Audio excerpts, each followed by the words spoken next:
आदाब, नमस्ते, सत श्री अकाल दोस्तों। मैं तबरेज़ मंसूरी फिर एक बार आपका बहुत बहुत स्वागत करता हूं हमारे इस यूट्यूब चैनल में जिसका नाम है बिंदास बोलो। हमेशा की तरह इस बार भी मैं एक नई और अद्भुत कहानी के साथ आपके सामने पेश हुआ हूं। इन दिनों हमारा जो देश है ये बड़ी मुश्किलों से गुजर रहा है। यहाँ पर सिर्फ एक ही मामला चल रहा है हर जगह। जहाँ देखो हर न्यूज़ में एक ही चर्चा है कि फला औरत का रेप हो गया, फला बच्ची का रेप हो गया।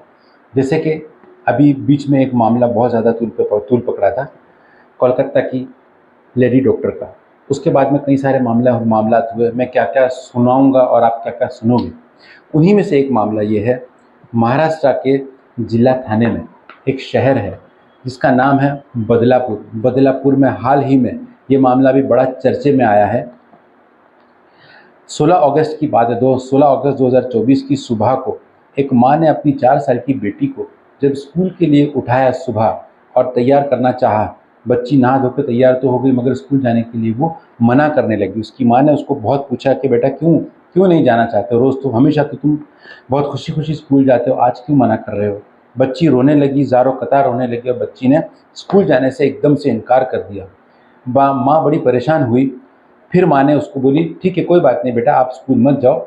उसको गोद में ली, उसको थोड़ा सा प्यार करी। प्यार करके उसको चॉकलेट वगैरह दे के पूछी प्यार से, बेटा क्या बात है, आप स्कूल क्यों नहीं जाना चाहते हो? तो बच्ची ने बताई कि दादा मतलब महाराष्ट्र की लैंग्वेज में बड़े भाई को दादा कहते हैं। तो बच्ची ने बताया कि स्कूल दादा ने मेरे प्राइवेट पार्ट पे हाथ लगाया। अब ये सुन के उसकी माँ जो थी बच्ची की, वो बड़ी गुस्से में आ गई। गुस्से में आके उसने अपने हस्बैंड को बुलाया और परिवार वालों को बुलाया और कहा कि देखो ये बच्ची ऐसा ऐसा कह रही है। और फिर सारे घर वाले इकट्ठा हो गए और फिर उसने अपनी एक फ्रेंड को फ़ोन किया जो उनके थोड़ा सा आगे ही रहती थी घर के, और उसकी बच्ची भी 4 साल की थी और इसी बच्ची के क्लास में वो जाती थी। उसने उसको पूछा और कहा कि मेरी बेटी ऐसा ऐसा ऐसा कर रही है, स्कूल जाने से मना कर रही है। मैंने इसको जब प्यार से पूछा तो उसने स्कूल दादा का नाम लिया और ऐसा ऐसा कहा। ये जो उसकी फ्रेंड थी इसने कहा कि मेरी बच्ची को मैंने सुबह नहा धो के तैयार किया स्कूल जाने के लिए और मेरी बच्ची भी रोने लगी, और मैंने जब उसको प्यार से पूछा तो उसने भी सेम रिएक्ट किया और सेम यही कहा कि स्कूल दादा ने प्राइवेट पार्ट पे हाथ लगाया। ये मामला हुआ। ये लोग सीधा वहाँ से वाले दोनों बच्चियों के परिवार वाले सीधा पहुँचे पुलिस स्टेशन जाकर पुलिस को इन लोगों ने मामला बताया, अच्छे से समझा के बताया। पर पता नहीं क्यों ऐसा हुआ कि पुलिस ने कोई ख़ास रिएक्शन नहीं लिया। अब वो घर वाले वहाँ पर खड़े रहे और पुलिस को ये भी बताया उन लोगों ने कि वहाँ पर सफाई कर्मचारी है जिसको स्कूल दादा कहा जाता है, उसने ये हरकतें किया है।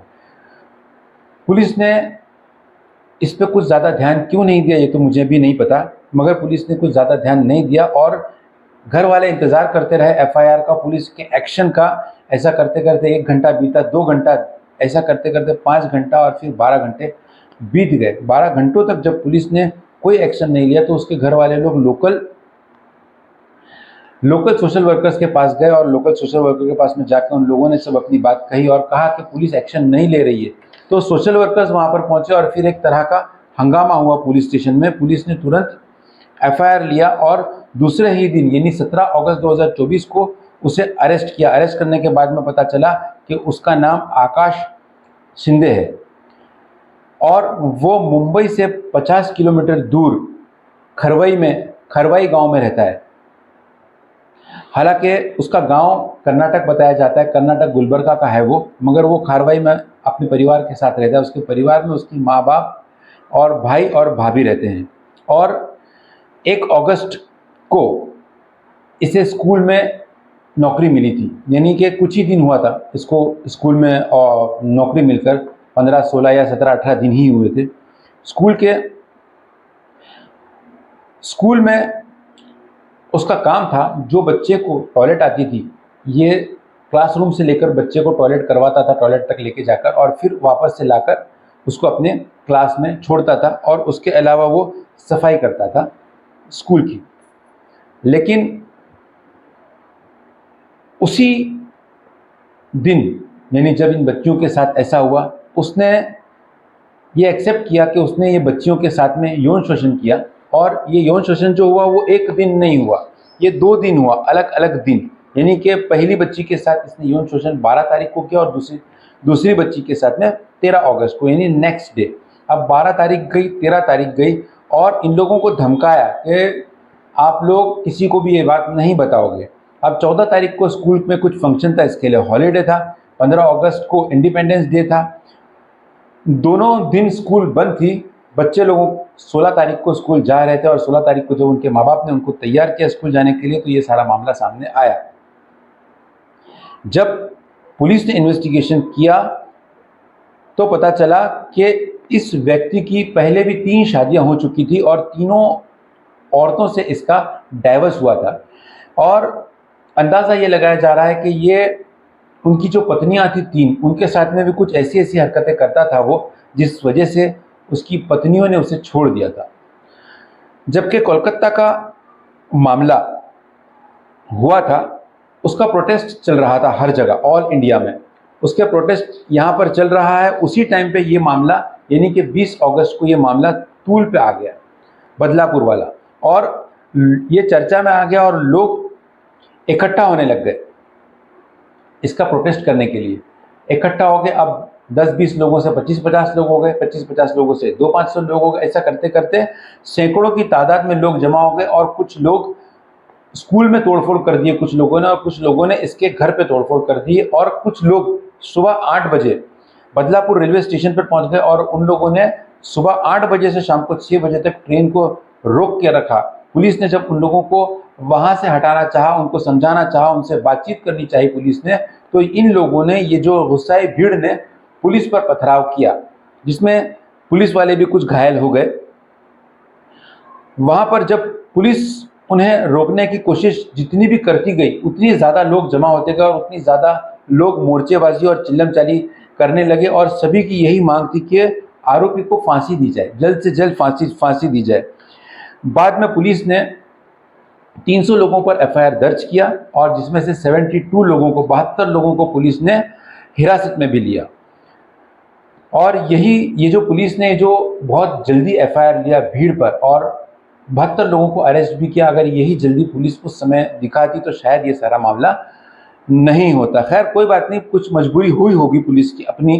पुलिस ने तुरंत एक टीम अपॉइंट की और इस मामले की इन्वेस्टिगेशन के लिए शुरुआत की, जिसमें एक आईजी रैंक के ऑफिसर को अपॉइंट किया गया और वो आईजी रैंक के ऑफिसर ने बहुत अच्छा रिजल्ट्स भी दिया।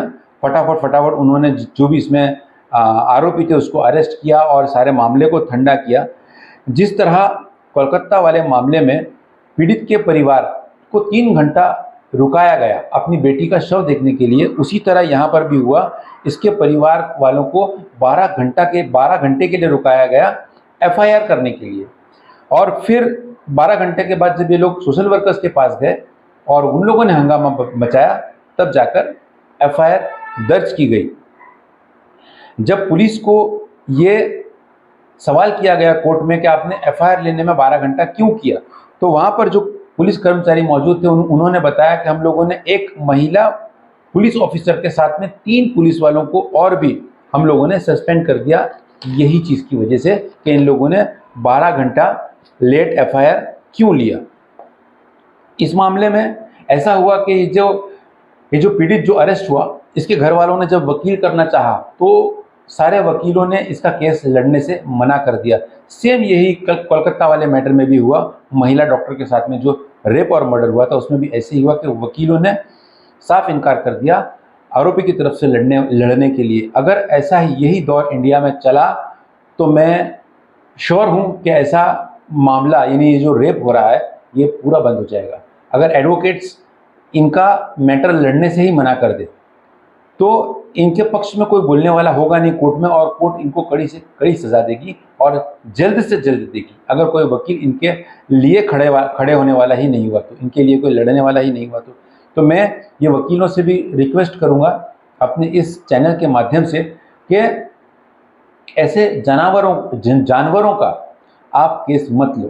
केस बहुत से आएंगे, बहुत जाएंगे, मगर ऐसे लोगों का केस आप मत लड़िए। कहीं ना कहीं हर किसी के अंदर एक इंसानियत होती है और होनी भी चाहिए। इस मामले में हर किसी का बस एक ही कहना था, एक ही उन लोगों की गुहार थी कि सरकार इन आरोपियों को जल्द से जल्द फांसी के तख्ते पर लटकाए। इसके बाद में मैं थोड़ा सा कुछ कहना चाहूँगा। जैसे कि हम हमारे बच्चों को स्कूल भेजते हैं तो स्कूल में आजकल एक बहुत अच्छी चीज़ सिखाई जाती है, गुड टच और बैड टच। ये जो स्कूल में जो टीचर्स सिखाते हैं गुड टच और बैड टच, ये यहाँ पर बात खत्म नहीं हो जाती है। स्कूल वाले अपनी जिम्मेदारी कर रहे हैं, मगर घर वालों को भी अपनी जिम्मेदारी पूरी करनी चाहिए। रोज़ ये रिवाइज करवाना चाहिए घर में बच्चों को कि गुड टच क्या होता है, बैड टच क्या होता है। ये सारी चीज़ें डेली एक बार बच्चों को सिखाना चाहिए और बच्चों को अपना दोस्त बना लो। बच्चा आपको देख के डरना नहीं चाहिए, बल्कि बच्चा खुशी खुशी अपनी सारी बातें शेयर करना चाहिए। रोज़मर्रा की ज़िंदगी में उसके साथ क्या हुआ, आप उससे अपना समय निकाल के पूछिए।